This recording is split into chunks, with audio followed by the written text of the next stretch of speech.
नारी निकेतन से जो है वो नारी निकेतन संरक्षण से महिला लड़की की कुशलता लेकर के आई थी कि वो लड़की की देखभाल करेगी, लड़की को अच्छे तरीके से अपने घर में रखेगी। लेकिन ऐसा नहीं हुआ और नानी ने जो है वो नाबालिग लड़की को देह व्यापार के धंधे में लगा दिया, जिससे लड़की जो है उस देह व्यापार के धंधे में फंस गई और पुलिस ने जो है वो उसको उनके चंगुल से मुक्त करवाया। जी हाँ दोस्तों, राधे श्याम, आदाब, नमस्कार। आप सब लोग कैसे हो? उम्मीद करती हूँ आप सब लोग अच्छे होंगे अपने परिवार में। और आज की कहानी का रुख जो है वो हम करते हैं उत्तर प्रदेश के आगरा से। उत्तर प्रदेश के आगरा में पुलिस ने 16 दिसंबर को छापा मारा और एक होटल में जो है वो छापेमारी की गई, जहां से एक लड़की बरामद की गई, जहां से लड़की ने अपने बयान में ये सारी बातें बताई। आज की कहानी जो है वो बहुत ही भावुक कर देने वाली है। आज की कहानी का रुख हम करते हैं दोस्तों उत्तर प्रदेश के आगरा में, जहां पे 16 दिसंबर को नाबालिग को इस लड़की को 3 साल पहले प्रयागराज के एक गैर सरकारी संगठन ने मुरादाबाद से मुक्त करवाया था और मुक्त करा करके नानी जो है वो आगरा के शमशाबाद लेकर आई थी और नानी जो है वो इस लड़की की रक्षा की पूरी जिम्मेदारी लेकर के वहां से आई थी कि ये लड़की को जो है वो अपने पास रखेगी, उसकी पढ़ाई लिखाई, उसकी सारी चीजों का ध्यान रखेगी, उसके खाने पीने से लेकर के। लेकिन नानी ने अपने पास ला करके, जब नानी आगरा के शमशाबाद लेकर अपने पास आ गई तो नानी ने नाबालिग लड़की को देह व्यापार के धंधे में लगा दिया और अपने साथ जो है वो 2 लोगों को और मिला दिया, जो कि ऑटो रिक्शा चालक थे, जो कि कमीशन के तौर पे उनके पास जो है वो आदमी लेकर के आते थे और जिससे उनकी डील पक्की होती थी, सौदा किया जाता था और खूब मोटा पैसा जो है वो नानी कमा रही थी लड़की के जरिए और लड़की से जो है वो देह व्यापार का धंधा करवा रही थी। लड़की ने अपनी सारी आपबीती बताई और उसके बाद जो है कई दिनों तक ये सिलसिला चलता रहा। नानी को जरा सा भी रहम, जरा सा भी दया नहीं आई कि मैं नाबालिग लड़की से क्या करवा रही हूँ और क्या नहीं करवा रही हूँ। नाबालिग लड़की की हालत इतनी खराब हो गई थी कि पुलिस को एक गुप्त सूचना मिली। इस गुप्त सूचना में जो है पुलिस ने वहां पे ताजगंज के करबना स्थित होटल के ऊपर छापेमारी की और वहां के जो संचालक हैं उनको भी जो है उसका आरोपी माना गया है। छापेमारी के दौरान वहां पे 2 रजिस्टर, 2000 और मोबाइल कैश बरामद हुआ है। लेकिन जो होटल का जो संचालक है वो भी आरोपी है, वो भी वहां से फरार है। होटल जो है वो इस धंधे में पहले ही तय रहता था कि किस होटल में आज कहाँ पे आना है। होटल पहले फिक्स रहता था, सारी पहले की ही प्री प्लानिंग रहती थी।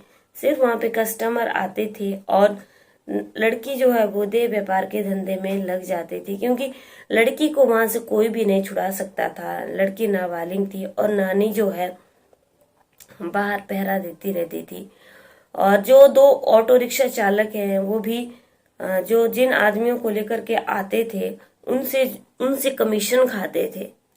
बहुत तगड़ी जो है वो उनसे पैसे लेते थे। उसके बाद जो है वो अंदर उनको उस होटल में एंट्री दी जाती थी, जिससे वहां पे छापेमारी के दौरान होटल संचालक जो है वो वहां का भाग गया और लड़की को जो है वो पुलिस ने अपने हिरासत में ले लिया है और नानी को भी पुलिस ने पकड़ करके जेल भेज दिया गया है। और जो 2 ऑटो रिक्शा चालक थे उनको भी पुलिस ने पकड़ लिया है, उनको भी जेल में डाल दिया है। बता दें कि अभी होटल का जो संचालक है वो वहां से फरार चल रहा है। नारी निकेतन संरक्षण में ही ये लड़की रहती थी, जहाँ पे जहां से उसकी नानी उसको छुड़ा करके ले आई थी। लेकिन नानी ने लड़की का गलत फायदा उठाया और उसे देह व्यापार के धंधे में जबरदस्ती लगा दिया। लड़की ने जब बयान दिए तो लड़की ने अपनी सारी बातें बताई कि वो उसके पास किस तरीके के लोग आते थे और वो लोगों से क्या करवाते थे। उसको मोटा पैसा दिया जाता था, जो कि पैसा उसकी नानी लेती थी। अब पुलिस जो है वो नानी को पकड़ के ले गई है और लड़की जो है वो पुलिस की हिफाजत में है। बता दे दोस्तों कि ऐसी चीजें करवाना नाबालिग बच्चों से या बालिग बच्चों से बहुत जघन्य अपराध है। हमारे देश की सरकार को जो है वो इसमें कड़े से कड़े, कठोर से कठोर कदम उठाने चाहिए, ताकि कोई नाबालिग बच्चा या बालिग बच्चे के साथ देह व्यापार का कोई भी ऐसा धंधा ना हो रहा हो और बच्चों के जरिए जो है वो कोई भी इस तरीके की घिनौनी हरकत नहीं करवा रहा हो।